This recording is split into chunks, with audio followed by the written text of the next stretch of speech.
Well, first of all, I'm gonna start off by saying, on behalf of my wife and I, thank you guys for having us. To hear just the story so far has been amazing. And before I get into our backgrounds, I just want to say thank you all for being such a testimony. Um, Everybody's voice is important. Doesn't matter what culture, what community you come from, what background you come from. Everyone is important. So we're honored to have this opportunity just to give you some inspiration and share a little bit about our story and kind of where we're at and where you guys are at and how we all can, at the end of the day, support one another, through our dreams and visions, because that's what all this is about. And thank you for the subject and the title that you put together is amazing. I mean, it just fits perfectly what we're doing. So with that being said, I won't talk too much about the background, but we'll definitely get into some good questions that you guys may have. But starting with me first, as I shared my story publicly, I'm from a town called South Central Los Angeles in LA, California. A lot of people know more about our town from movies and gangsters and violence and, Snoop Dogg, Ice Cube, all those things. It was a good city and it was a rough city at the same time. And give me 1 second because it was echoing. And with that being said, I had a hard lifestyle, but I had a fun lifestyle. I had a good lifestyle, but I also had a lifestyle that was rough. A lot of gangster, a lot of violence, drugs. I was a true product of my environment, the way I grew up. But at the same time, I loved my environment. I loved my city. I love where I'm from. I took a lot of pride. I wasn't embarrassed when people say, "Oh man, you're from South Central LA." It meant a lot to me. It groomed me. It taught me. It developed me. It taught me so many things that going to college couldn't teach me. It taught me survival. It taught me grind, hustle, vision, purpose, never to quit and give up. Growing up in LA, it challenged me. Every day was a challenge for something. Like you said, Diana, certain times we didn't have things, right? Certain times we didn't have certain things in our life that maybe other people had. That's okay. People said, "Hey, you can't make it out of South Central LA. Only thing that comes out of South Central LA are gangbangers, death, or prison." That's all we heard. Like because of where you grew up at, you're not predicted to be successful. All you're gonna do is end up in jail or prison or dead. You get that stigma on your back when you come out from certain cities and certain countries. And I just knew that I wasn't going to accept that. I was like, I'm not going to buy into what you're telling me that, only thing we can do is end up dead or in prison. It's more than that, than just, if I was to buy into that, maybe I would have ended up, dead or in prison if I would have bought into that, right? But I knew that deep down inside, I had something special in me, and I knew that I had some greatness in me, and I had passion, and I had vision and fire, to make it out. So during that time, I didn't have a father in my life biologically.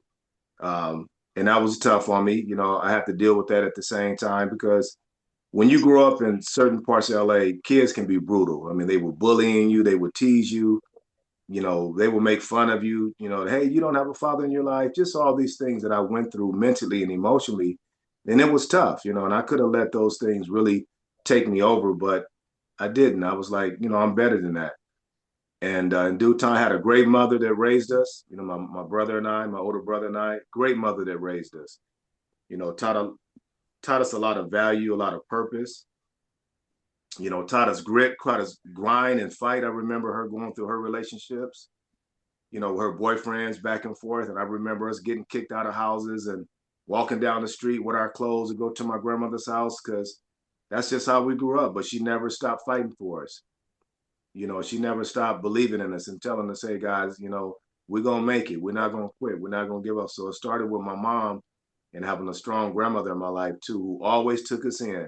She never turned us away. She called, my mom called and she said, yeah, come on over, bring you guys clothes. I'll make you something to eat. So we lived a very inconsistent lifestyle. And then I remember my stepfather that came into my life. Thank God for this guy who came into my life, who loved my mother, who taught us that, hey, I'm gonna love your mother and I'm gonna love your kids, and he taught us unconditional love. And I needed that in my life, to have that man, that father figure in my life, which he came in and just gave me some value and gave me some purpose. But also, I won't get into too much of this side of the story. My wife knows this, but this is where I come in and say I lived a gangster lifestyle, because my stepfather that raised me was a very powerful man when it came to the gangster lifestyle. And so I'm going through a whole different phases of life: sports, gangster lifestyle, just so many things I'm being dealt with. And to be honest with you guys, in my life, all I wanted was stability and consistency. That's all I wanted. Stability and consistency. We were living a good life. We were living a gangster life, a hustle life. Um, how do you have stability during that lifestyle, right? Going to, 4 or 5 different high schools in 1 year, what consistency are you going to get out of that? So I lived a give and take lifestyle. I lived it, had it all, didn't have it all. 1 year we were millionaires. Next year we were broke, living in a 1 bedroom apartment. So I lived a very up and down lifestyle, and eventually I got to a point as I started getting older. I love sports. Sports was my way out. I'm like, man, if I can stick focus on sports, let that be my way out. That'll keep me away from gangs and drugs and violence and all these crazy things that were taking place. I'll let that be my safe space. So sometimes in life, no matter what you're going through, you have to be able to figure out what is that safe space for you. What keeps you at peace? And sports was my calling. I'm like, man, I love this. But just because I want to play sports, that doesn't mean that, nothing was going to happen. I have to take it serious. I have to get focused. I didn't let anybody take that away from me, because that was my safe space. When people told me quit and give up, you're never going to make it. You don't have a good family background. You don't have a good education. You should just quit and give up. You should go back to selling drugs. You should just be a gangbanger. There's nothing out here for you. And I just didn't accept that. I'm like, you know what? I'm gonna show people, and I love that. I love people that doubt me. That's just me personally.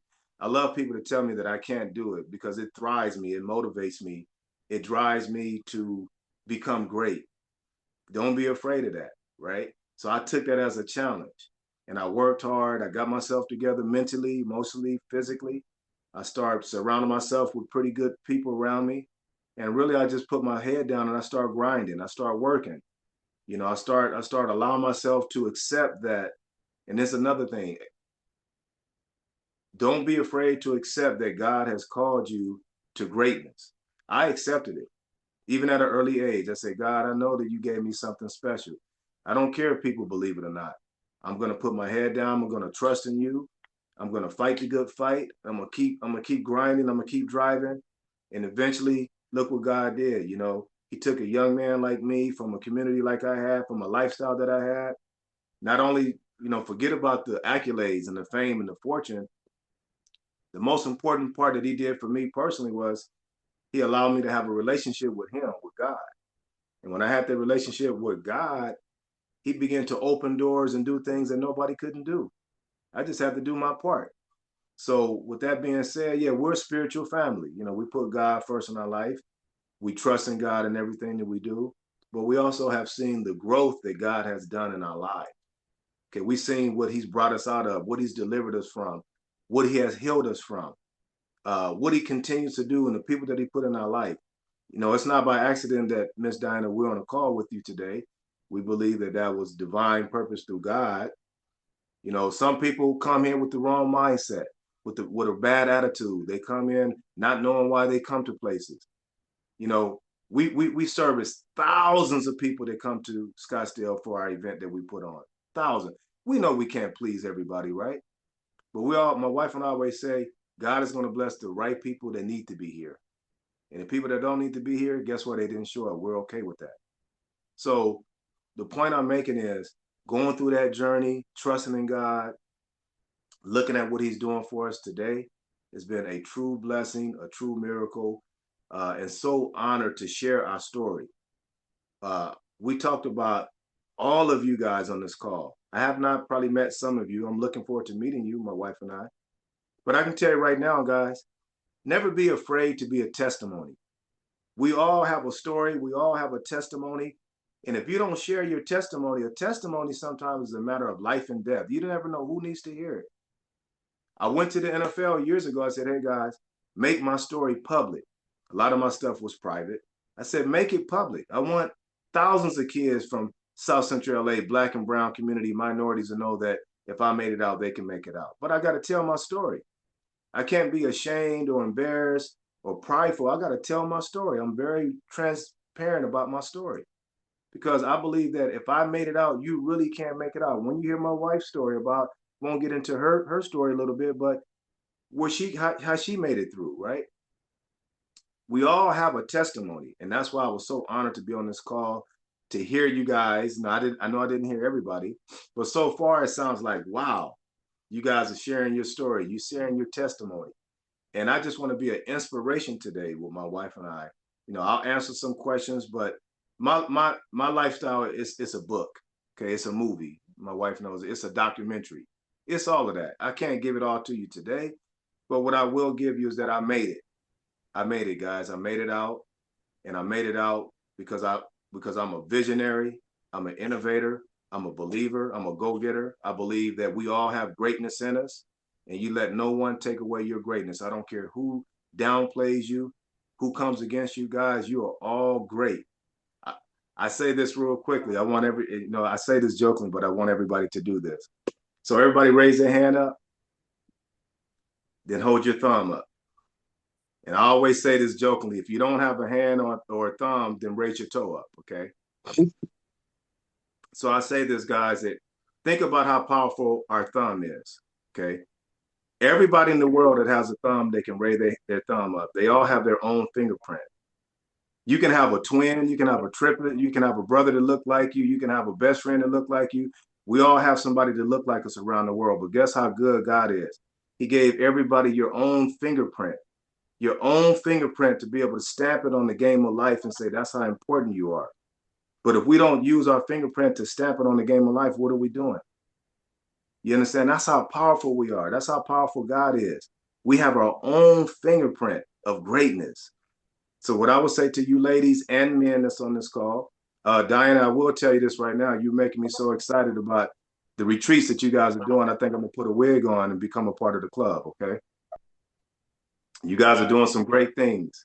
So I'll answer some questions and then, my wife can come in and however you want to let her come in and tell her story. But I made it through, guys. I had a hard lifestyle. I have no regrets. No regrets. I'm excited about life. I love life. I love blessing people. I love building a platform for everyone, not just the billionaires, the millionaires that come out to my event. Everybody, anybody that has a dream, have a vision, have a purpose, we want to embrace that and give you a platform to come out here to be powerful. Let us hear your stories. Tell us how we can help you. Closed mouths never get fed, right? You got to speak up on things. You got to speak with boldness, like you talked about it. Claim it, speak on it. I spoke on my life. I had a lot of people speaking down on my life. I spoke on it. I'm like, God, I deserve to be great. I deserve this opportunity, God. I deserve to be in the NFL. People told me I was too small. I can't make it. I didn't go to a university. I didn't even go to a university. I went right out of a junior college, 2-year college to my journey in the NFL. People said, oh, he'll never make it. I didn't never believe that. To this day in business, you're a black man. You can't be successful. I deal with racism still. I deal with doubters in business. That's not going to stop us. We're not going to stop. So with that being said, the game of life is every day. It's never going to stop. We got to continue to do our part to believe that we're great, to accept that we're great, and we let no one take that away from us. I'm still striving to be great. I'm still vision about things we want to create and things we want to take over. I got people around me, oh, that's not going to happen. You can't do it. Why can't we? So with that being said, I'm open to any questions. That's a little bit, guys, about my background. I'm in Arizona now with my wife and our family is here, our kids are here, our grandkids are here. We love Arizona. It's a great place to make some big things happen. But yeah, a little bit about me. That's my story. And I'd love to answer any questions if anybody have any questions. Well, AC, well, thank you for sharing that. You shared so much. And my pen, I kept writing because I always got a pen in my hand with paper when someone is speaking, right? So coming back to being prepared. Okay, guys, I hope you got your pen and your pad. Okay. because there's a lot of jewels, there's a lot of gold being dropped here. So thank you for sharing that story. And you talked about mentorship, which is key, and having a coach. And that's what a lot of us are probably missing. Because we can't do this. Yes, we you have God, but we need that a mentor, right? Someone Amen. to hold our hands because that's the person God is going to use to take us to work on our journey. So the importance of mentorship, you mentioned that. How Mhm. important is that?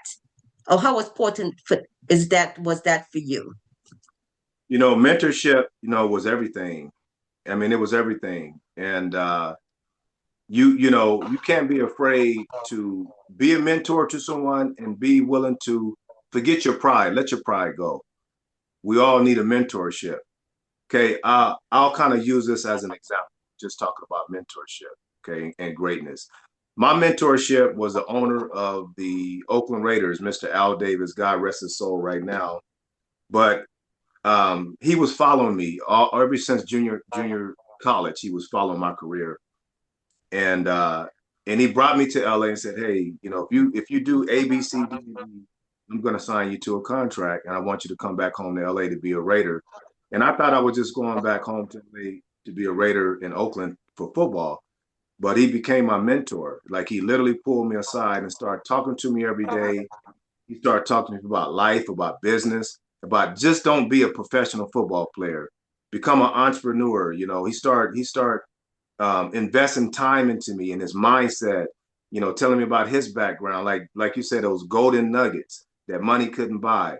And I started taking heed to what he was telling me, and I started building a relationship with him. And he was like, "Do you know why we're the Raiders? Because we're commitment to excellence, and we're all these things that he built." And he became my mentor that really carried over in my real world. Even after football, I have so much of his in me, so much of his spirit in me, of business, of power, of greatness. And there's been other mentors. My stepfather that raised me, he's no longer with us, he passed away, but he gave me some things that college couldn't give me. He gave me grit, he gave me grind, he gave me hustle, he gave me fight. He taught me how to survive. He taught me how to, love. All these things he gave me. So don't think that it's just one major mentor. It can be phases of mentors in your life for different challenges that you're going to go through in life, different goals and strategies that you want to accomplish. But just be accepting to having a mentor. We don't know it all, guys. You got to have somebody in your corner. Okay. But thank you for sharing that. I always say, we need someone to really look at our blind side. Just like that car had the mirrors on the side. We need Yep. someone to see our blind side.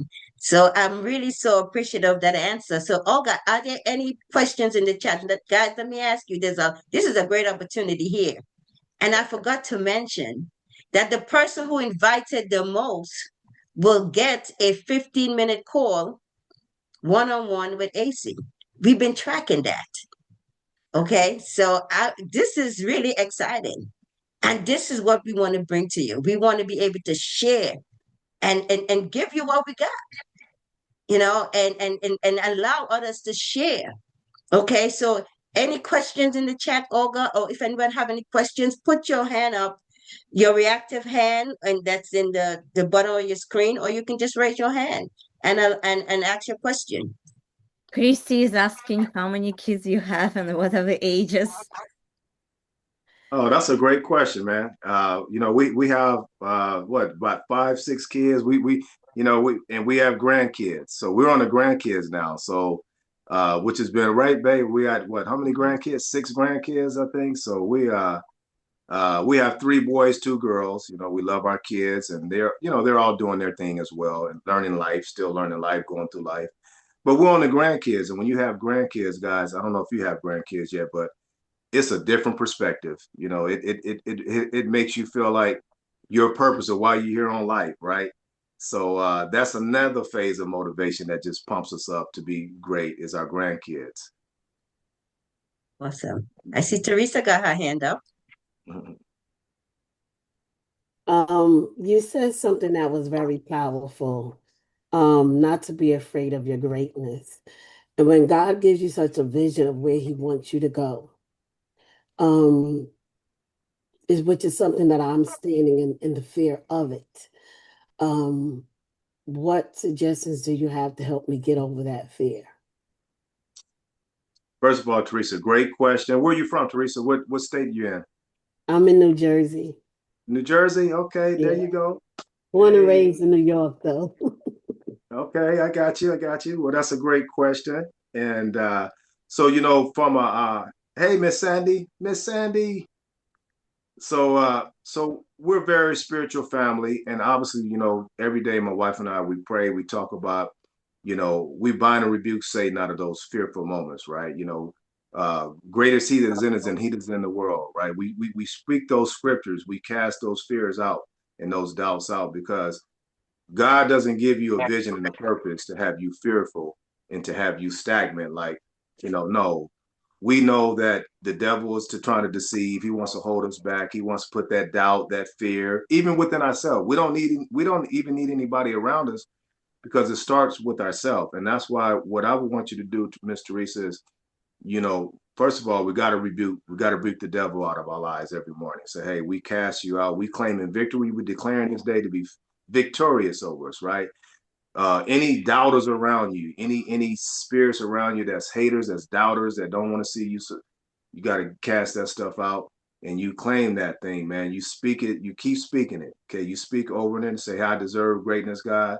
Lead me down that vision that you gave me. We all get a little bit of doubt and fear, but immediately we hop on top of it and say, we cast that out. Get thee behind me, Satan. The world don't care about us. You guys know that. Okay, so uh, you got to, Teresa, just keep claiming that thing, speaking over it. God said, I'm not giving you the spirit of fear, but what?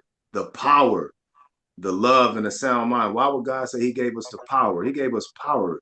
You got to understand how powerful that word power is. He's giving you the ability to speak over it and to cast it out and keep moving. And that's my advice to you. Keep claiming power over that fear.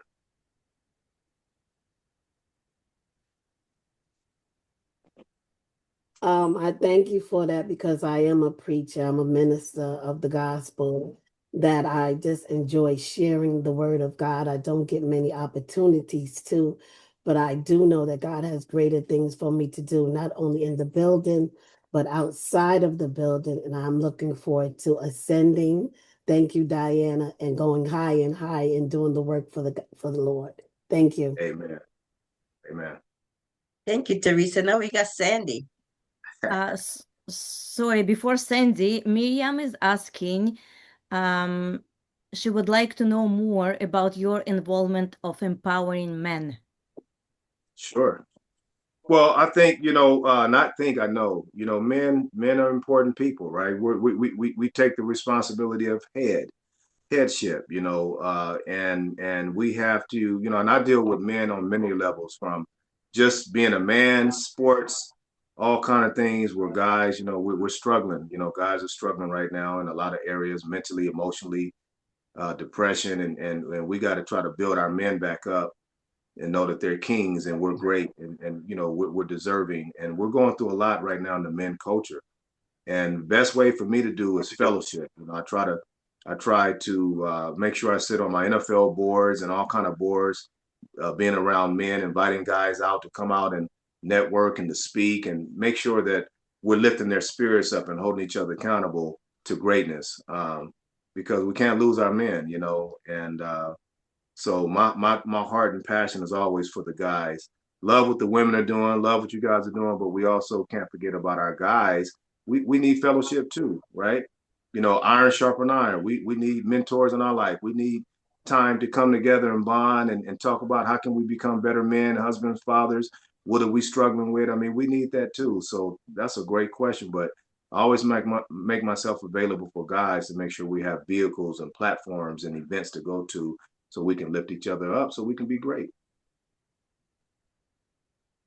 Great, great, great. You talk about accountability, right? So this is why we have community. Right. As humans, we were created to be in community. And as someone reminded me recently, God, that's how Jesus Christ, when he came, he operated in community. He wasn't in the church. He came to the people, okay, and they followed him. So I love community. Love that. So are we going to move on to Sandy? Go, Sandy. Hey, AC and Deirdre, it's great to see you guys. Oh my gosh.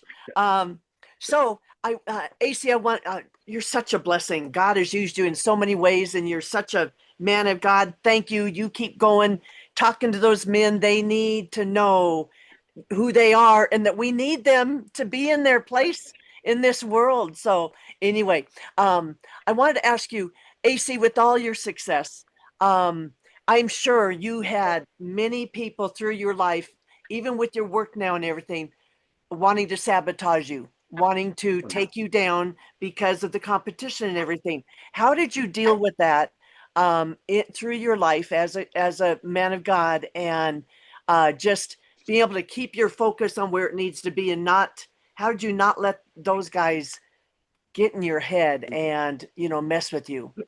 Well, that's a great question. And it's so, and it's so funny, like growing up in LA, because we were so competitive, even when you didn't have, right? And so for me, I started building my mindset to protect my mindset, number one, but also to be honest with you, we talk about self-love, self-care. I had to start with myself first to believe that, guys, I'm important, I'm valuable, I deserve this. Okay, regardless of what. I know it was going to be tough.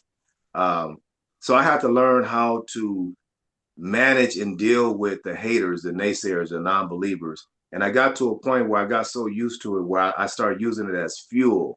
I started using it as fire. I was like, I'm a little bit different, the way I present myself. I tell people, I don't know if you guys ever remember the saying where it says, "Oh, you jumped on the bandwagon." I don't know if you guys ever heard that. "Oh, you jumped on somebody's bandwagon," right? Meaning that, hey, I like this team now because they're winning, or I like this person now because they became famous, but I didn't like them. Well, I embrace that. I embrace the bandwagoners. I love that, right? I like to, because when you look at life, nobody has to care about you. Nobody has to believe in you. Just because you start a business, nobody has to support your business. Just because I made it to the NFL, nobody had to become a fan of mine, but I had to work to that point. I had to work hard and accept that, guys, I'm nothing. I got to build myself up with people want to invest into me. I got to build myself up to people want to believe in me, want to support me, want to jump on the bandwagon. But you're gonna have your haters, and I just learned how to mentally, emotionally focus, block that out. I don't let that hurt me. Every day somebody's trying to bring you down. Everybody's day somebody's trying to hate on your vision that you gave me. I'm just a competitor. I like to compete. I like, oh, you okay? You said I can't do it. So for me, it starts here mentally, mentally, because the NFL is mental. It's not that thousands of great athletes come out of college who can't make it physically, like talent wise, they can't make it mentally. So it starts with the mental game to build your mental strength up so that way you can deal with those fiery darts and those haters around you. It's mental for me. Ooh, good. Thank you. Thank you. Thank you. Appreciate it. Love what you said. I love what you said there, Ace. You're talking about mental rehearsal. And I know a lot that happens a lot, just not just in sports, but it happens a lot in sport. But I think we need to do it more in life. We need to mentally rehearse the life that God promised us. And you talk about what God's promise. And God love it when we remind him of his promise. Not that he don't know his promise or we have to, but he love it when we remind him of his promise. He sends his angels out there to go to work on our behalf. So yes, but great encouragement. Thank you for sharing that. Oh, I'm so excited. So we have Olga. Are we going to Chrislyn?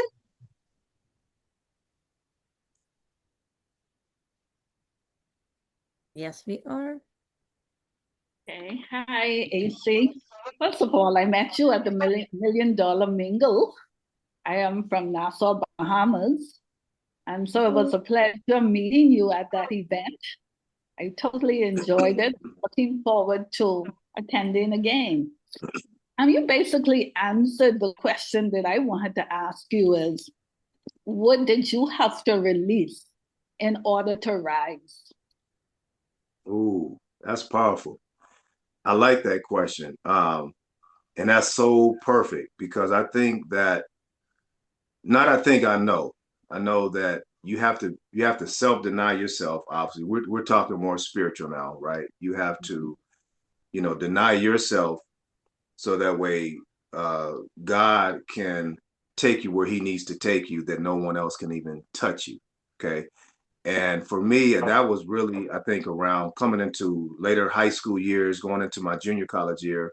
I went through a lot of tragedy, and going through that tragedy totally put me in a just, all right, God, if you're real and you're in my life, I need you. I need favor, I need deliverance, I need healing. Take me to where you, like Dinah said, you promised the role. You already know who we're supposed to be, and I have to trust in you. So for me, it was coming into high school and college where I just denied myself. I said, that's it. Flesh can only get me so far. Flesh can only do so many things for me. So for me, it was coming into that high school, college year where I just laid down myself and said, that's it. Flesh is gone. I need God to totally come in and do what he needs to do on me.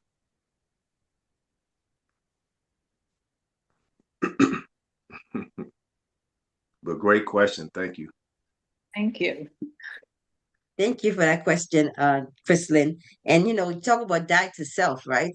You know, um, you talk about when you allow God, you use that word allow. And I think allow is really surrendering to God. And am pretty much in that journey at the moment. And by being in this journey, in 21 days, God brought me, he gave us a new program because I asked, going back to I asked, and it came about in 21 days. It's called The Secret to Manifesting Your Intentions in 21 days. And AC, it happened in 21 days. So this is how this stuff is so powerful. And part of that is we had our first test, our beta test in February. And it was in less than a week, people were having breakthroughs. And it's because I allowed. And you talk about die to self. I had to sit back and allow God to take over. And I think God deals with us in phases. And it's been a journey for me, and I mean, from the journey from leaving alcohol, I haven't touched alcohol in over 3 years. And that Amen. came to me as a whisper, and that's how Deidre and I met. My message that day was the message that changed everything. Yes. And to die into self. So now what I'm realizing while I'm going through this journey, when I heard die to self, we would always be, in service, right? But then I also realized it's dying to that old me that's not serving, to really give the new me, the purpose driven me life. Amen. So Amen. that's really that came from my challenge. So I'm going to talk a little bit about that challenge that's coming up that we created. So now we have another question from CMAL. Hi, so nice to see you guys again. AC, thank you so much for such a candid share of your personal story. Very inspirational indeed. Thank you. And nice to meet you, Deirdre. So, a very quick question. Everything here, Diane, your sessions are amazing. It's just so mystical. Everything here that was said totally, totally resonated with me. So I want to know, when is the next $1 million opportunity? Mingle. That's awesome. Well, First, first, I met great connections. yeah. Well, first of all, ladies, let me say this, and I say this humbly, as I shared with you guys when you came. Those who did come down, we're about 80% driven by amazing women from all over the world who drives the $1 Million Mingle. So, if you don't mind, Diane, just to share a little bit of the background.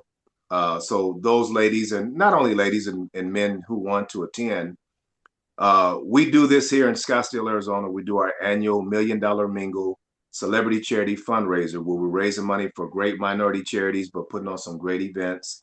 We've been doing this since 2006, and thank God we're still here. And thank you, ladies, for coming out. Those who came out with Sandy and Forbes and Dinah and all the crew that came out. We have something very exciting this year. Again, every year we make changes, we get better, we throw this out, we add this, and we'll go live, Miss Sandy and guys, in about another 2 months, about a month and a half, 2 months. We'll be live with the hotel packages. It'll be in November again, like November 7th through 5th through the whatever, Thursday through Sunday. But we're going to be so excited to embrace you guys again. Sandy and I will be talking as well again about putting some great packages together for you ladies. That's going to cover your room, your speaking, your keynote speaking, your panel speaking, just business opportunities to come out here, guys, to network, to meet people from all over the world, share your story, share your vision, share your brand, share your company, and how people can support one another and lift each other up. And that's the testimony that I love getting back. Like, hey, we're doing business together. I met people at the $1 Million Mingle. I mean, we have people, as you guys know, from all over the world. And to see the ladies that just come in and just take over, I love it, man. I'm like, guys, y'all need to step up. The ladies are just kicking butt. So, and most importantly, I love the diversity of what God has allowed. When you see people from India, Africa, Canada, Dubai, Argentina, white, black, Latino, Asian, African, all over the world coming here, fellowshipping together, coming here, networking and talking business and how we can support each other and becoming friends. So we're one of the most unique events in the world that puts this type of experience on, where you can network, you can entertain, you can come out to polo. If you guys seen polo, you guys came to polo, watching polo, which is amazing. I love horses. I love polo. The celebrity brunch and comedy show, right? All the cool things, the white party. You guys, man, these ladies, boy, you guys turned up. You guys turned up, good ladies. Y'all come out here and took over the dance floor, man. And it was so powerful to see that, because people were like, who are those groups? Who are those ladies? I want to be a part of that group, right? So thank you, ladies. But we will have some information coming out in the next couple of months. We'll be live. And we're so excited to have you guys all come back. Those who want to know more information, I put my information in the chat. You can send me an email, message me. We'll build some rapport. We like to be a little bit vetted of who's coming in, who's not. But I would love to give you guys that opportunity to learn more about your business, who you guys are, how we can help you, and get you guys out here in November. It's going to be great. That's awesome. Thank you. Thank you. So, Olga, are there any questions in the chat before? I think we have Miriam's hand up. Are there any questions in the chat? And then we want to put Deidre in this mix here. That's my girl. Yeah, we're going to get Deidre going. Yes, Tamara is asking, how do you keep going when you hit a brick wall? Ooh, that's good. Man, you know what? And we do hit brick walls because we're human, right? Once again, I thank God for my wife, and I think you got to have a good support system around you. And if it's just yourself, hey, you know what you do, like I said, I don't apologize for trusting on God. But when you hit those brick walls, you got to get on your knees, man. You got to say, God, help me, give me the strength and the power to fight through this thing. Give me that energy that I need, because sometimes you do hit that brick wall, with life, with pressure, with family, with expectations. Sometimes you might not have the right finances that you need to get the project going. I say this all the time, a brick can be shattered, right? So you got to hit that thing. You got to break it up, right? If it takes pieces, break it up in pieces, but you got to shatter the brick. Okay, shatter that brick. Don't let that brick wall stop you. Chip away and say, hey, you know what? I'm not gonna let it totally take me over. I'm gonna keep chipping away at it till that brick breaks, because I got to keep moving. So that's I'm a fighter. I'm a fighter, guys. I put them up and fight. So I don't let too many things stop me. Family, friends, loved ones, and no, you got to keep moving. So that's my advice to you. Shatter that brick wall. Thank you for that answer. Olga, any more questions in the chat? Not that I see. Maybe that will come later. Okay, so we have Miriam. Hi, Miriam. Hello, everyone. Blessings to you, beautiful people. I am so honored to be able to be here. Diane knows my challenge for today, but I told her I am going to be here to show support. So, with that said, I am a boy mom. Okay, we hear of girl dads all the time, but I'm a boy mom. I was a single mother, and so I'm going to circle back around to the men question. I have a question for you, and I also have an invitation to want to collaborate with you and your wife to have further discussions for a July Okay. event that I do. So, my question, I have to write it down so I won't ramble so much. When men are giving safe space to tell their story, because I'm a storyteller, not as athletes or providers or survivors, but as sons with identity and legacy. What shifts have you seen in how they redefine strength, leadership, and manhood? I am on this bent that we are royalty. We have to embrace our heavenly identity, go back to First Peter, all of us, but especially getting in order and in Sure. order with our manhood. So, with that said, what shifts have you seen in your safe spaces, in your mentorship, in your conversations that have redefined strength, leadership, and manhood that we may not be talking about currently, but it's necessary? Well, for sure. First of all, great question, and I appreciate you. What state are you from? Okay, first of all, I love my KC Chiefs. All right, so they didn't do anything this year. That's okay. We needed to have a bye year to get our acts together. I am in Virginia by way of Okay. KCMO, but currently in Virginia. The Redskins, okay, but or whatever they call now the I got Commanders, but I got you. the Chiefs are my heart. I Okay, got you. with that said, I got you. that's where I am on the East Coast. But my Okay. Well, besties are in mhm. Arizona, and so there's Oh, some cool. collaborations. There's some collaborations that I'd like to also, Okay. talk about with you as well. For sure. Absolutely. Well, first of all, thank you for sharing that. And appreciate you being a single mother holding it down. How old is your son, if you don't mind? Oh, he's an adult now, but Okay. when I was in that formative stage, I would have appreciated more resources that would have had men folk speaking to the lives of men folk in the Uh-huh. making. And Right. so that is a concern of mine. I was an Okay. advocate. He had ADHD, so I had to fight for that. Hmm. Those Right. labels and tried to Sure. shape him as a healthy individual. And so, Sure. yeah, Sure. he's an adult now though. Let me But say still. this too. Let me say this too, and hey, once again, thank you for, stepping up and being that great mother that you are. And I'll kind of go back to this a little bit because I got bullied a lot. I got teased a lot. I was a kid, when I told you guys, I didn't have a lot of stability in my life, education wise, going to different high schools. So I fell under that special education. Now they call it IEP and all that.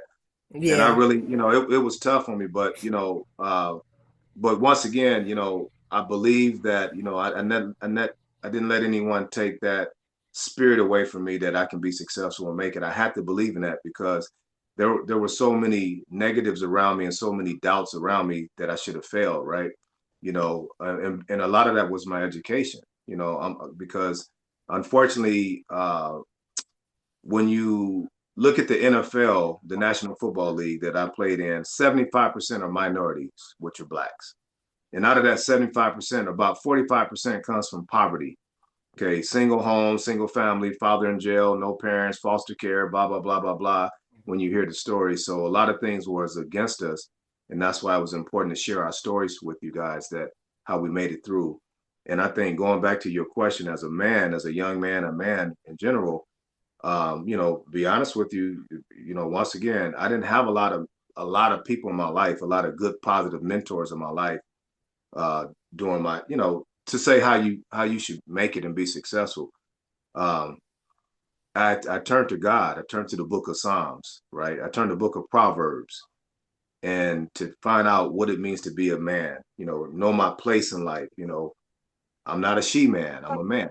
You understand? I don't want to. I want to learn what is my role as a kid.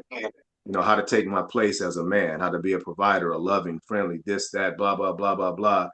I took the Proverbs. I was reading. I took the Psalms. I was, you know, learning how to develop, how to be that man, and knowing how to recognize when another man wants to come into my life, maybe to be a friend, or maybe to try to, put some wisdom on me and not take it personal, right?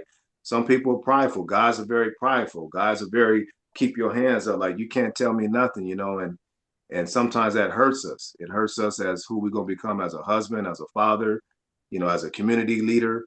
It just hurts us, and I think we have to learn how to be vulnerable. We have to learn how to, embrace certain things so that way we're not as scarred, so my question, my answer to that is, as I was growing up as a young man, I had to learn how to embrace those things in my life. You understand? And I also have to learn how to welcome other men in my life because I was very closed-minded and I didn't let a lot of people in. A lot of guys in my space. To this day, I only have maybe one or two best friends for a reason, but it's tough, and that's why I think we have to just continue, ladies as well, empower. I know it sounds bad to say this, but sometimes you have to empower these guys too. You gotta lift the guys up too, even as your kid, even as your sons. My wife has her story when she'll speak, but she's a boy mom too, right? She's a girl mom too, but still got sons, right? You know what I mean? And yeah,